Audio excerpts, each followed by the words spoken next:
राज्य स्थापनेचा 67वा वर्धापन दिन ठाणे महानगरपालिकेतर्फे मोठ्या उत्साहात साजरा करण्यात आला।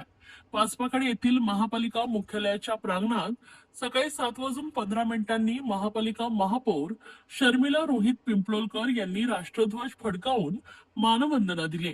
राष्ट्रगीत व राज्यगीत यांच्या सुरावटींच्या पार्श्वभूमीवर महापालिका आयुक्त सौरभ राव, उपमहापौर कृष्णा पाटील, सभागृह नेते हनुमंत जगदाळे, विरोधी पक्षनेते अशरफ शानू पठाण, अतिरिक्त आयुक्त 1 संदीप माळवी, अतिरिक्त आयुक्त 2 प्रशांत रोडे यांच्यासह सर्व अधिकारी व कर्मचारी यांनी राष्ट्रध्वजाला सलामी दिली आहे। ध्वजवंदनानंतर महापौर शर्मिला पिंपळकर, महापालिका आयुक्त सौरभ राव यांच्या हस्ते आंतरराष्ट्रीय कामगार दिनाच्या निमित्ताने गुणवत्ता सफाई कामगारांचा सत्कार करण्यात आला। ललिता जाधव, कमल सोनावणे, गीता लिचिते, सुनील घोलप, संतोष केळसकर, सविता बोरकर, पुष्पा पाटील, विघ्नेश वागडले, प्रशांत सपकाळ, मारुती बोडके या 10 सफाई कर्मचाऱ्यांना शाल, सन्मान चिन्ह आणि तुळशीचं रोप देऊन सन्मानित करण्यात आलाय।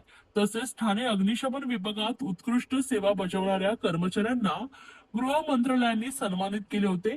त्या कर्मचाऱ्यांमधील अग्निशमन केंद्र अधिकारी प्रदीप पाटील, नितीन शिंदे, संदीप कदम, दिनेश पाटील, त्यासह अग्निशमन केंद्र अधिकारी आनंदा पावणे, बालू मुंडे, तर प्रवीण भोईर, लिंडिंग फायरमन धनाजी काकडे, जितेंद्र चुरमुरे, अशोक पाटील, शिवाजी मेंगाळ, चालक यंत्रचालक संदीप लांजेकर, दीपक सोनावणे, चंद्रकांत गडशी, फायरमन महादेव वॉरंग, तर सचिन खेडेकर, नंदकिशोर बागुल या आदींना मान्यवरांच्या हस्ते सन्मानित करण्यात आलाय। ध्वजवंदन सोहळ्यानंतर कैलासवासी नरेंद्र बल्लाळ सभागृहात महनीय व्यक्तींच्या प्रतिमांना महापौर शर्मिला पिंपळकर, आयुक्त सौरभ राव यांनी पुष्पहार अर्पण करून अभिवादन केले। सर्वांना माझा नमस्कार।